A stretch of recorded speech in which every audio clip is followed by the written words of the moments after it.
அன்பர்களே, ஆண்டவராகிய இயேசு கிறிஸ்துவின் நாமத்தில் உங்களுக்கு மனம் நிறைந்த வாழ்த்துக்களை தெரிவித்துக் கொண்டு சத்திய வசனம் திருமறை பாட நிகழ்ச்சிக்கு உங்களை அன்போடு அழைக்கிறோம். சத்திய வசனம், இது தேவனின் வசனம். நாம் சோர்ந்து போகையில் கரம் கொடுக்கும் நம் தேவனின் வசனம். பரலோகத்திலும் பூலோகத்திலும் உள்ள முழு குடும்பத்துக்கும் நாம காரணராகிய நம்முடைய கர்த்தராயிருக்கிற இயேசு கிறிஸ்துவனுடைய பிதாவை நோக்கி முழங்கால் படியிட்டு, ஆண்டவராகிய இயேசு கிறிஸ்துவின் இனிய நாமத்தில் சத்தியவசன நேயர்கள் நண்பர்கள் ஒவ்வொருவருக்கும் எங்கள் அன்பின் வாழ்த்துக்களை தெரிவிக்கிறோம். நீங்கள் இந்த நிகழ்ச்சிகளுக்காக தொடர்ந்து ஜெபிப்பீர்கள் என்று சொல்லி நாங்கள் நம்புகிறோம். உங்களுக்காகவும் நாங்கள் ஜெபத்தை ஏறெடுத்துக் கொள்கிறோம். உங்களுக்காக நாங்கள் ஜெபிக்கிறோம். இந்த நாளின் செய்தியின் தலைப்பு எங்கள் பிதாவே, அவர் ஃபாதர். கலாத்தியர் 4:6 இப்படி சொல்லுகிறது: நீங்கள் புத்திரராய் இருக்கிறபடியால் அப்பா பிதாவே என்று கூப்பிடத்தக்கதாக தேவன் தமது குமாரனின் ஆவியை உங்கள் இருதயங்களில் அனுப்பினார். இன்னொரு வேதவசனம் ஏசாயா 63:16 முதல் பகுதி: தேவரீர் எங்கள் பிதாவாய் இருக்கிறீர். அநேக நேரங்களிலே ஜெபத்தில் ஆண்டவர் எங்கள் பிதாவே என்று சொல்லி அவர் பயன்படுத்தி அதை சீஷர்களுக்கு இங்கே சொல்லித் தருவதை நாம் பார்க்கிறோம். ஆண்டவருடைய பிள்ளைகள் அனைவரும் தனித்தனியாக தேவ பிள்ளை, ஆனால் எல்லாரும் சேர்ந்து தேவ பிள்ளைகளாய் நாம் இருக்கிறோம். அது மரித்து போனவர்கள் கடவுளுடைய பிள்ளைகளாக வாழ்ந்து மரித்து போனவர்களும் கடவுளுடைய பிள்ளைகள், அவருடைய பிள்ளைகள். இன்று வாழ்ந்து கொண்டிருக்கிற அவரை சொந்த இரட்சகராக ஏற்றுக்கொண்டு அவரிடத்திலே சேர்ந்து அவரோடு அவரை பின்பற்றி வாழ்ந்து கொண்டிருக்கிற ஒவ்வொருவரும் அவருடைய பிள்ளைகள். அந்த அவருடைய பிள்ளைகள் என்ன வார்த்தையை பயன்படுத்த வேண்டும் என்று சீஷர்களை பார்த்து சொல்லுகிறார். எங்கள் பிதாவே என்று பயன்படுத்த சொல்லி தருகிறார். இதை நம்ம யோசித்து பார்க்கலாம். அநேக நேரங்களிலே இயேசு கிறிஸ்து தன்னுடைய வாழ்க்கையிலே அவர் பிரசங்கிக்கும் போது ஜெபிக்கும்போது பல நேரங்களிலே அவர் பயன்படுத்தின சொற்றொடர், நீங்கள் மத்தேயு 11:25 வசனத்தை வாசித்து பார்ப்பீங்கன்னா, பிதாவே இவைகளை வானத்துக்கும் பூமிக்கும் ஆண்டவரே இவைகளை ஞானிகளுக்கும் கல்விமான்களுக்கும் மறைத்து பாலகருக்கு வெளிப்படுத்தினபடியால் உம்மை ஸ்தோத்தரிக்கிறேன்னு சொல்லுவார். லூக்கா 23:34 பிதாவே இவர்களுக்கு மன்னியும் என்று சொல்லி அவர் சிலுவையிலிருந்து கதறுவார். 1 கொரிந்தியர் 1:8-6 நீங்கள் வாசித்து பார்ப்பீங்கன்னு சொன்னால் பிதாவாகிய ஒரே தேவன் நமக்கு உண்டுன்னு சொல்லி பால் எழுதுகிறாரு. ஆக எல்லாருமே இங்கே ஆண்டவர் அழைக்கிறதை பார்க்கும்போது என் பிதாவே என்று சொல்லி அவர் அழைக்கிறதை பார்க்கிறோம்.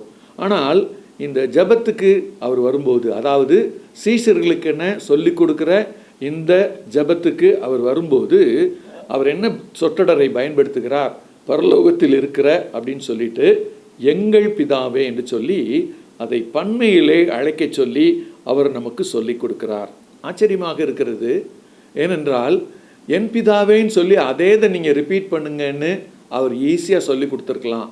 ஆனால் அவர் இந்த ஜெபத்தை நாம் சேர்ந்து செய்வோம், இது எல்லாருக்கும் சேர்ந்து ஜெபிக்கிற ஜெபம் அல்லது தேவனுடைய பிள்ளைகள் எல்லாரும் சேர்ந்து ஜெபிக்கிற ஜெபம் என்கிற உணர்வை அந்த ஜெபிக்கிற பிள்ளைகளுக்கு தர வேண்டும் என்று சொல்லி ஆண்டவர் விரும்புகிறார். அந்த எங்கள் என்பது என்ன அப்படின்னு சொன்னால், அது ஒரே விதமான விசுவாசத்தையும் ஒரே ஆவியையும் ஒரே வாழ்க்கையையும் இயேசு கிறிஸ்துவனுடைய வாழ்க்கையும் பின்பற்றுவதற்கு அழைக்கப்பட்டவர்கள் அப்படிங்கிற அந்த ஒரு உணர்வை அவர்கள் எங்கள்ங்கிற அந்த வார்த்தையில் ஆண்டவராகிய இயேசு கிறிஸ்துவை பயன்படுத்தி சொல்லித் தருகிறார். இதில் நம்ம குறித்து பார்க்க வேண்டியது என்ன அப்படின்னு சொன்னால், பொதுவாக ஒரு கருத்து உண்டு, எல்லாருமே படைக்கப்பட்டவர்கள் தானே, அப்போ எல்லாருக்குமே அவர் பிதா தானே. அது உண்மைதான். எல்லாரும் ஆண்டவரால் படைக்கப்பட்டவங்க, மனித குலமே ஆண்டவரால் படைக்கப்பட்டது தான். அதனால அவர் எல்லாருக்கும் படைப்பாளி, அவர் படைத்தவர், சிருஷ்டிகர் அப்படிங்கிறது பிரிக்க முடியாத உறவு.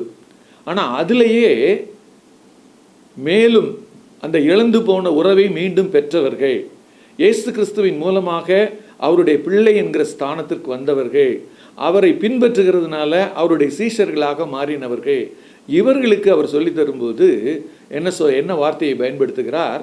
எங்கள் பிதாவே என்று சொல்லி பயன்படுத்துகிறார். நம்ம அடிக்கடி தனி ஜெபத்தில் நம்ம பயன்படுத்துகிற வார்த்தைகளை நீங்கள் பார்த்தீங்கன்னு சொன்னால், அநேக நேரங்களில் ஐ, மீ, மைன், தமிழில் சொன்னால் நான், எனது, என்னுடைய அப்படிங்கிற வார்த்தைகளை பயன்படுத்துவோம். ஆனால் ஆண்டவர் கற்றுத்தந்த முழு ஜெபத்தையும் நீங்கள் வாசித்து பாருங்கள். அந்த ஜெபத்தில் எங்கேயுமே நான், எனது, என்னுடைய அப்படிங்கிற வார்த்தையே இந்த ஜெபத்தில் வராது. அப்போ ஆண்டவருடைய நோக்கம் என்னன்னா, அந்த எங்கள்ங்கிற வார்த்தையில் எல்லாரையும் ஒற்றுமைப்படுத்துகிறார், ஒருமைப்படுத்துகிறார். அந்த ஒருமைப்படுத்தும் அந்த வார்த்தையாகத்தான் அவர் சொல்லிக் கொடுக்கிற வார்த்தை எங்கள் பிதாவே என்று சொல்லி இருக்கிறது. முதல் குறிப்பாக நான் உங்களோடு சொல்லுவது விசுவாசிகளிடையே உள்ள உறவு. எங்கள் பிதாவே என்று அழைக்கிற இந்த வார்த்தை சில அடையாளங்களை நமக்கு தருகிறது. அதில் முதல் அடையாளம் என்னன்னா, விசுவாசிகளுக்கிடையே உள்ள உறவை அது குறிக்கிறது. விசுவாசிகள் என்று சொன்னால் ஒரே தேவனை பின்பற்றுகிறவர்கள், ஒரே இயேசு கிறிஸ்து மூலமாக ரட்சிக்கப்பட்டவர்கள், ஒரே இரத்தத்தினாலே கழுவப்பட்டவர்கள், ஒரே ஆவியினாலே நிரப்பப்பட்டவர்கள் என்று சொல்லி வேதம் பல இடங்களில் சொல்லி தருகிறது. அது ஆண்டவர் எல்லாத்தையும் சுருக்கி ஒரு இடத்துக்கு கொண்டு வர்றாரு. இது எங்கள் பிதாவே நீங்கள் சொல்லும்போது நீங்கள் எல்லாருமே ஒன்றிணைந்து இருக்கிறீர்கள், தேவனுடைய பிள்ளைகளாக. அப்படி அவர் பார்க்கிறாரு. நீங்கள் அவருடைய தனி ஜெபத்தை நீங்கள் பார்த்தீங்கன்னா, யோவான் 17வது அதிகாரத்தில் நிறைய ஜெபம் பண்ணுவார். இயேசு கிறிஸ்துவனுடைய ஒரு நல்ல ஜெபம் அது. நேரம் கிடைக்கும்போது நீங்கள் அதை வாசித்து பாருங்கள். அதில் அவர் என்ன சொல்கிறாருன்னா, எல்லாத்தையும் ஒன்றிணைக்கிறார். இப்போ உங்களுக்காக நான் ஜெபம் பண்ணுறேன், சீசர்களை பார்த்து அவர் சொல்கிறார் இந்த ஜெபத்தில். ஆனால் இந்த ஜெபத்தை நான் செய்யும்போது யாரை நினைவு கூறுகிறேன்னா, உங்கள் வார்த்தைகளை கேட்டு என்ன விசுவாசிக்க போகிறாங்கல்ல, அவங்களுக்காகவும் நான் ஜெபம் பண்ணுறேன்னு சொல்கிறாரு. நீங்கள் யோவான் 17வது அதிகாரம் 20வது வசனத்தில் இப்படி நீங்கள் வாசிக்கலாம். அப்போ என்ன யோசிக்கிறாருன்னா, இன்னைக்கு நீங்கள் தேவனுடைய குடும்பத்தின் பிள்ளைகளாக இருக்கிறீங்க, கிறிஸ்துவுக்குள் மரித்தவர்கள் தேவனுடைய குடும்பத்தின் பிள்ளைகளாக இன்றும் இருக்கிறார்கள். ஆனால் இனிமே நற்செய்தியை கேட்டு இயேசு கிறிஸ்துவனுடைய குடும்பத்தின் பிள்ளைகளாக மாறப்போகிறவர்கள் இருக்கிறாங்க கொஞ்சம் பேர், அவங்களுக்கும் சேர்த்து நான் ஜெபம் பண்ணுறேன்னு சொல்லி அவர் தன்னுடைய ஜெபத்தில் செய்கிறார். அப்படியானால் அவர் என்ன பொருள்பட இதை சொல்லுகிறார் என்றால், விசுவாசிகள், தேவனுடைய பிள்ளைகள், எங்கள் பிதாவே என்று அழைக்கிறவர்கள் முதல்ல அவங்க எல்லாரும் ஒற்றுமையாக ஒருவர் நேசித்து எந்தவித சண்டையும் ஒவ்வொருத்தருக்குள்ள ஒருத்தர் இல்லாமல் ஒருவருக்கொருவர் அவயவங்களாக அவர்கள் கருதி சபையில் இருந்தாலும் சரி, ஒரு ஐக்கியத்தில் இருந்தாலும் சரி, எங்கே ஆண்டவருடைய பிள்ளைகளாக இருந்தாலும் அவருடைய சரீரத்தில் இணைக்கப்பட்டிருக்கிறோம். தேவனுடைய சரீரமாகிய இயேசு கிறிஸ்துவனுடைய சரீரமாகிய சபையில் நாம் இணைக்கப்பட்டிருக்கிறோம். இந்த உணர்வை அவர் இந்த சின்ன வார்த்தையிலே சொல்லிடுறார். வேதம் முழுக்க அதை பல நிருபங்களில் பவுல் எழுதிக்கிட்டே போவார். அவ்வளோ எழுதி சொல்லி கொடுக்குற அந்த விஷயத்தை அவர் என்ன செய்கிறார்? எங்கள் பிதாவே என்று அழைப்பதிலே அவர் ஆண்டவர் அடக்கி விடுகிறார். நமக்கு ஒரே தேவன் உண்டு, ஒரே பிதா உண்டு. எனவே நாம் அதை அழைக்கும்போது எப்படி அழைக்கலாம் தெரியுமா? நான் தனியாக அழைக்கலை, நாங்கள் எல்லாரும் சேர்ந்து அழைக்கிறோம், நாங்கள் எல்லாரும் சேர்ந்து இருக்கிறோம், நாங்கள் எல்லாரும் ஆண்டவருடைய பிள்ளைகள்லாம் ஒற்றுமையாக இருக்கிறோம். நாங்கள்லாம் சேர்ந்து எப்படி அழைக்கிறோம்? எங்கள் பிதாவே என்று சொல்லி அழைக்கிறோம். அடுத்த குறிப்பாக நான் உங்களோடு பகிர்ந்து கொள்வது நம்மில் நமக்குள்ள உறவு. இது ஆங்கிலத்தில் சொன்னால் அவர் ரிலேஷன்ஷிப் வித் அவர் செல்ஃப்ஸ். இது நமக்கு கொஞ்சம் புரிந்து கொள்வதற்கு கடினமான ஒரு வார்த்தையாக இருந்தாலும், நம்ம எல்லாருமே ஒரு ஆவி, ஆத்மா, சரீரம், இப்படி தான் ஆண்டவர் நம்மளை படைச்சிருக்காரு. நம்முடைய ஆத்மாவில் நம்ம அடிக்கடி பேசிக்கிறவங்களாகவும் இருப்போம். ஒரு உதாரணம் சொல்லணும்னு சொன்னால், சங்கீதத்தில் 103 ஆண்டவரை பற்றி சங்கீதக்காரன் நினைவு கூறும்போது எப்படி சொல்லுவார்னு சொன்னால், என் ஆத்மாவே கர்த்தரை ஸ்தோத்திரி, என் முழு உள்ளமே அவர் பரிசுத்த நாமத்தை ஸ்தோத்திரி அப்படின்னு தன் ஆத்மாவை பார்த்தே அவர் பேசுகிற மாதிரி ஒரு டயலாக் மாதிரி அதை எழுதியிருப்பார் அந்த சங்கீதத்தை. இப்படி பல ஒரு பகுதிகளில் அவர் எழுதியிருப்பார். நீங்கள் சங்கீதம் 44 வாசித்து பார்த்தாலும் அந்த மாதிரி வரும். என் ஆத்மாவே நீ ஏன் எனக்குள் கலங்குகிறாய் அப்படின்னு சொல்லி. அப்போ மனிதன் தனக்குள்ளாக ஒரு உறவை வைத்திருக்கிறான். அவனுக்கும் நடக்கிற அது உறவு. அது இதில் மனிதர்கள் எல்லாரும் கடவுள்கிட்ட வர்றதுக்கு சில தயக்கங்கள், பயம் இருந்துக்கிட்டே இருக்கிறத அநேக நேரங்களில் பார்க்குறோம். நான் கடவுள்கிட்ட வர முடியுமா? கடவுளுடைய ஜெபத்தை நான் தைரியமாக சொல்லலாமா? நான் கடவுள்கிட்ட நெருங்கி வர முடியுமா? இப்படிப்பட்ட பயம் நிறைந்த கேள்விகள், சந்தேகம் நிறைந்த கேள்விகள் ஒவ்வொரு மனிதனுக்கும் ஏற்படுவது இயல்பு தான். அநேக நேரங்களிலே மனிதன் தவறு செய்யும்போது, பாவம் செய்யும்போது, அவனுடைய மனசே அவனை குத்தும்போது அவன் என்ன யோசிப்பான்னு சொன்னால், நான் இவ்வளோ மோசமானவனாக இருக்கேன், நான் இவ்வளோ மோசமானவனாக இருக்கிறேன், நான் எப்படி கடவுள்கிட்ட போய் இந்த ஜபத்தை நான் அவர்கிட்ட சொல்லலாம், எங்கள் பிதாவே நான் அழைக்க முடியுமா, நான் அந்த அழைப்புக்கு உரியவனாக இருக்கிறேனா, இப்படிப்பட்ட சந்தேகம்லாம் நம்ம மனசில் எழும். அப்போ ஆண்டவர் என்ன செய்கிறார் என்று சொன்னால், அப்படி பாதிக்கப்படுகிற, அதாவது விசுவாசிகள் என்னும் கூட்டத்தை விட்டு விலகி ஒரு பாவத்தில் விழுந்து விட்ட ஒரு மனிதனையும் கூட அவர் என்ன செய்கிறாருன்னு சொன்னால், திரும்ப அவருடைய இரத்தத்தினால கழுவி, திரும்ப தூக்கி எடுத்து, திரும்ப ஐக்கியத்தில் இணைத்து, திரும்பவும் இதே ஜெபத்தை செய்ய வைக்கிறார். இந்த எங்கள் அப்படிங்கிறது ஒவ்வொரு தனி மனிதனையும் கூட என்ன செய்யுதுன்னு சொன்னால், ஆண்டவர்கிட்ட கூட்டு வருது. அவன் தைரியம் இழந்தவனாக நிற்கும்போது, நான்லாம் ஜெபம் பண்ணுறதுக்கே தகுதி இல்லாதவன், என்னுடைய தகுதியை நான் இழந்து போயிட்டேன், நான் இப்போ வரைக்கும் யோசித்து பார்க்குறேன், என்னுடைய வாழ்க்கை எத்தனாம் தேதி வரைக்கும் அல்லது இந்த நாள் வரைக்கும் நல்லா இருந்துச்சு, இப்போ நான் ஆண்டவரை விட்டு நான் கம்ப்ளீட்டாக விலகிட்டேன், அவரை விட்டு நான் தூரமாக பாவம் செஞ்சு போயிட்டேன் அப்படின்னு சொல்லி வருத்தப்பட்டு ஜெபிக்காமலே இருக்கிற மனிதர்கள் உண்டு. எங்கள் பிதாவே அப்படின்னு சொல்லி ஆண்டவர் சொல்லி கொடுக்குற ஜெபம் நமக்கு என்ன வலியுறுத்துது தெரியுமா? நீங்கள் கூட்டத்தை விட்டு விலகி போனதா ஏன் நினைக்கிறீங்க? ஆண்டவர் உங்களை திரும்ப சேர்த்துக்கிடுவார். அவர் இரத்தத்தினால கழுவி மன்னிச்சு உங்களை திரும்ப ஆண்டோடைய பிள்ளையாக மாற்றும்போது அந்த உறவுக்குள்ளே நீங்கள் வந்துடுறீங்க. நீங்கள் இந்த தயக்கமான உணர்வெல்லாம் தூக்கி எறிங்க. ஆண்டவர் பரலோகத்தில் இருக்கிறார், உண்மைதான். அவர் சர்வ வல்லமையுள்ள தேவன், உண்மைதான். அவர் இருக்கிறவராகவே இருக்கிற தேவன் என்பது உண்மைதான். அவரை பார்த்து நம்ம பயப்படணும் அப்படிங்கிறது உண்மைதான். ஆனால் அதே நேரத்தில் வேதம் என்ன சொல்லுகிறது? அவர் சிலுவையிலே தொங்கி அவர் மரிக்கும்போது தேவாலயத்தின் திரைச்சீலை 2ஆக கிழிந்தது. எல்லாரும் ஆண்டவருடைய சமூகத்துக்கு வரலாம், எல்லாரும் ஆண்டவரை நோக்கி ஜெபம் பண்ணலாம். அப்படி நான் மாற்றுவேன், மனிதர்களை மாற்றுவேன், அவர்களுடைய வாழ்க்கையை மாற்றுவேன், அவங்கள மாற்றி என்னுடைய சீஷர்களாக மாற்றுவேன். அப்போ உங்களுக்கு இந்த ஜெபத்தை எப்படி சொல்லிக் கொடுப்பேன்? நீங்கள் தைரியமாக சொல்லுங்கப்பா, எங்கள் பிதாவேன்னு நீங்கள் சொல்லுங்கள் அப்படின்னு நான் சொல்லுவேன் அப்படின்னு நம்ம சொல்லலாம். அநேக நேரங்களில் ஆண்டவர் என்னை அப்படிப்பட்ட நேரத்தில் அவர் பிள்ளையாக மாற்றுகிறார். வேதம் சொல்லுகிறது, ஏசாயா 64:8 வாசித்து பார்த்தீங்கன்னா, கர்த்தாவே நீர் எங்கள் பிதா, நாங்கள் களிமண்.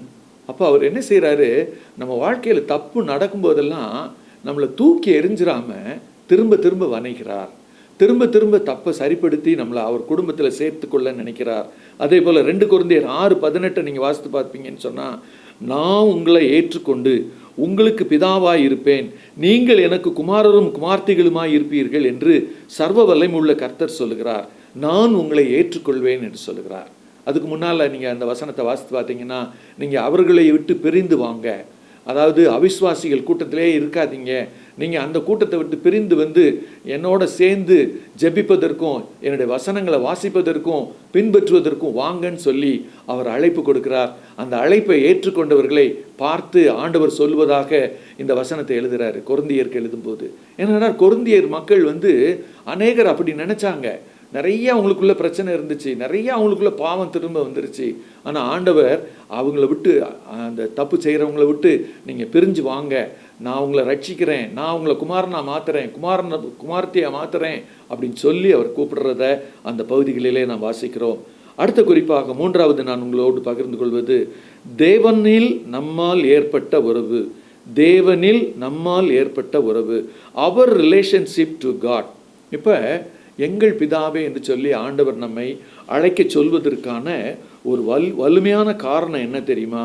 அவர் என்ன செய்கிறார் என்று சொன்னால், தம்முடைய ஆவியினால் நம்மளை நிரப்புறார். நம்ம இயேசு கிறிஸ்துவினுடைய சுவிசேஷத்தை கேட்கும்போது, விசுவாசிகளாக மாறும்போதே ஆவியானவர் நம்மை முத்தரிக்கிறார் என்று சொல்லி எபேசியர் 1 வசனத்திலே வாசிக்கிறோம். சுவிசேஷம் கேட்டு விசுவாசிகள் ஆனபோது பரிசுத்த ஆவியால் அவருக்குள் முத்திரை போடப்பட்டிருக்கிறோம். அதாவது ஆவியானவர் நமக்குள் செயல்பட தொடங்கி விடுகிறார். இன்னொரு வசனத்தை நினைவு கூறுவோம். ரோமர் 8 15 வசனம், திரும்பவும் பயப்படுவதற்கு நீங்கள் அடிமைத்தனத்தின் ஆவியை பெறாமல் அப்பா பிதாவே என்று கூப்பிட பண்ணுகிற புத்திர சுவிகாரத்தின் ஆவியை பெற்றீர்கள்.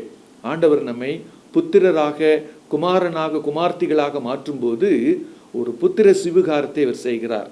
ஓடிப்போன ஒரு கெட்ட குமாரனை அல்லது ஓடிப்போன இளைய குமாரனை திரும்பவும் குமாரனாக அங்கீகரிக்கிறது போல தேவன் நம்ம பாவத்தில் ஓடிப்போன, ஆண்டவரை விட்டு விலகி போன நம்ம எல்லாரையும் அவருடைய ஒரே இரத்தத்தினால கழுவி சுத்தப்படுத்தி ஒரே தேவனை தொழுது கொள்ள அழைக்கிறார்.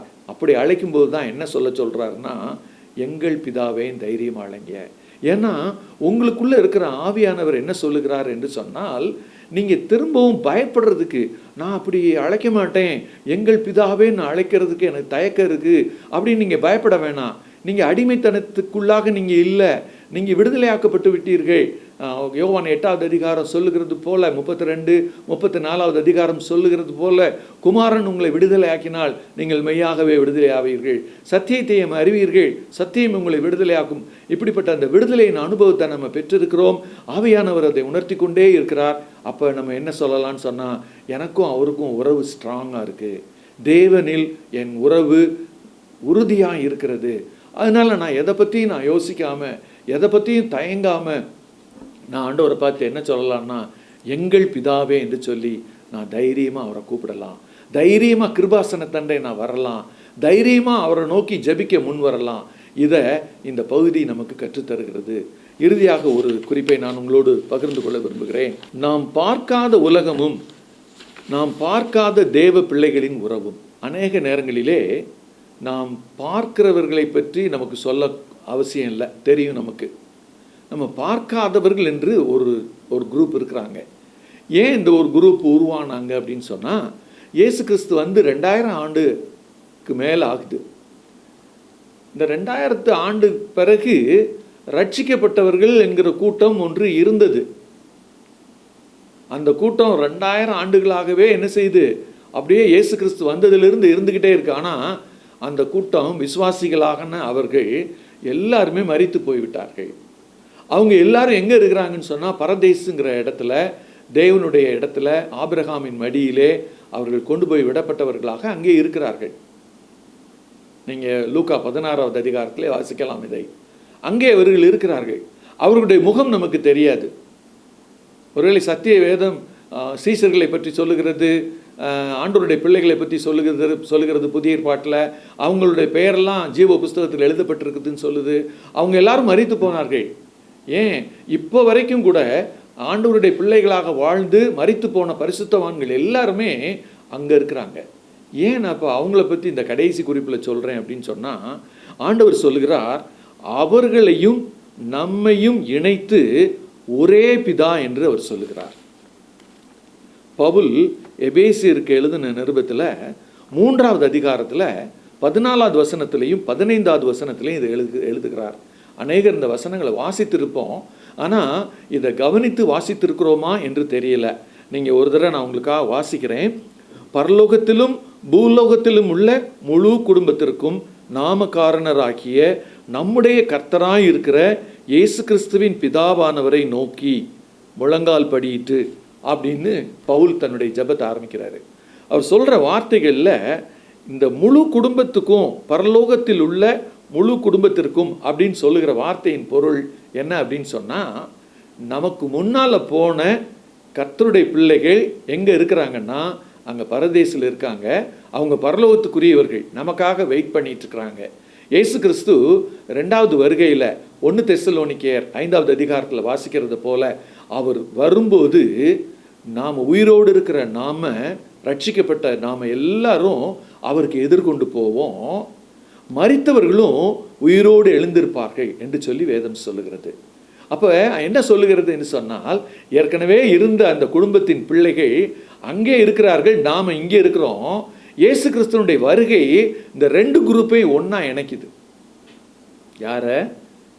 ஏற்கனவே விசுவாசிகளாக வாழ்ந்து ரட்சிக்கப்பட்ட தேவனுடைய பிள்ளைகள் அங்கே பரலோகத்தில் இருக்கிறார்கள் அல்லவா, பரதேசில் இருக்கிறார்கள் அல்லவா, அவர்களோடு உயிரோடு இருக்கிற நாமும் சேர்ந்து ஒன்றாக பரலோகத்தில் பிரவேசிப்போம். எங்கே கொண்டு போய் நம்மளை ஆயத்தப்படுத்துகிறாருன்னு பாருங்கள். அதற்காக அவர் என்ன சொல்லுகிறாருன்னு சொன்னால், மரித்து போன அவர்களுக்கு தேவனாகிய அவரும் உயிரோடு இருக்கிற உங்களுக்கு தேவனாகிய நானும் ஒரே தேவன் தான். நீங்களும் ஒரே குடும்பம் தான். அவங்கள நீங்கள் பார்த்துருக்க மாட்டீங்க.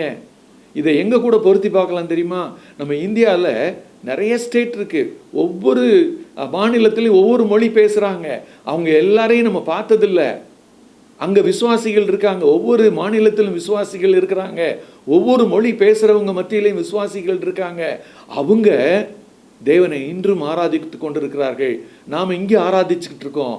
அவர்கள் அங்கே இருந்து தேவன் 2வது வருமுறை இயேசு கிறிஸ்து வரணும்னு காத்துட்டு இருக்காங்க. நம்ம இங்கேருந்து காத்துக்கிட்டு இருக்கோம். இந்த உலகத்தின் பல மூலைகளிலும் அவர்கள் இருக்கிறார்கள். எல்லா கண்டத்திலையும் அவங்க இருக்கிறாங்க. இயேசு கிறிஸ்துவனுடைய பிள்ளைகள் அவங்க எல்லாரும் வருகைக்காக காத்திருக்கிறாங்க. இந்த முழு குடும்பத்திற்கும் நாம காரணர் யாருன்னா கர்த்தராகிய தேவன், பரிசுத்த பிதாவானவர்.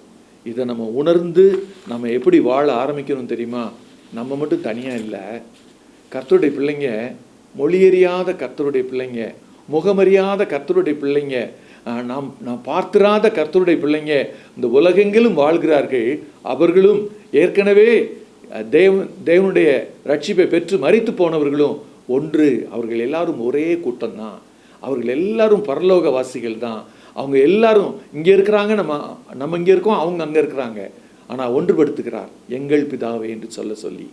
நாம் அப்படிப்பட்ட உள்ளத்தின் உணர்வோடு அந்த எங்கள் பிதாவே என்று சொல்லி பழகுவோமா?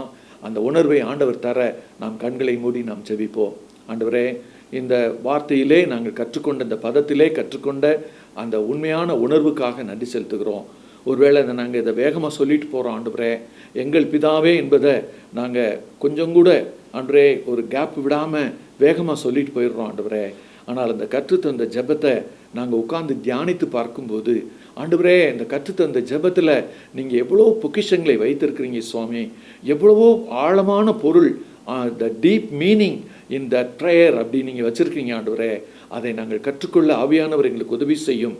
கற்றுக்கொள்வது மாத்திரமல்ல சுவாமி, அதே உணர்வோடு நாங்கள் இங்கே சக விசுவாசிகளோடு எங்கள் பிதாவே என்று சொல்லி சும்மா சொல்லாதபடிக்கு அவர்களோடு ஒற்றுமையாக இருந்து, அவர்களோடு அன்பாக இருந்து, அவர்களோடு எந்த சண்டை பிணக்கு எதுவும் இருந்துச்சுன்னு சொன்னால் அவங்களோட ஒப்புரவாகி, ஆண்டவரே, நாங்கள் உண்மை எங்கள் பிதாவே என்று அழைக்க நீர் எங்களுக்கு தொடர்ந்து உதவி செய்யும். உண்மை நன்றியோடு துதிக்கிறோம், ஸ்தோத்திரிக்கிறோம்.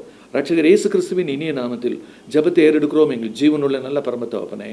ஆமென்.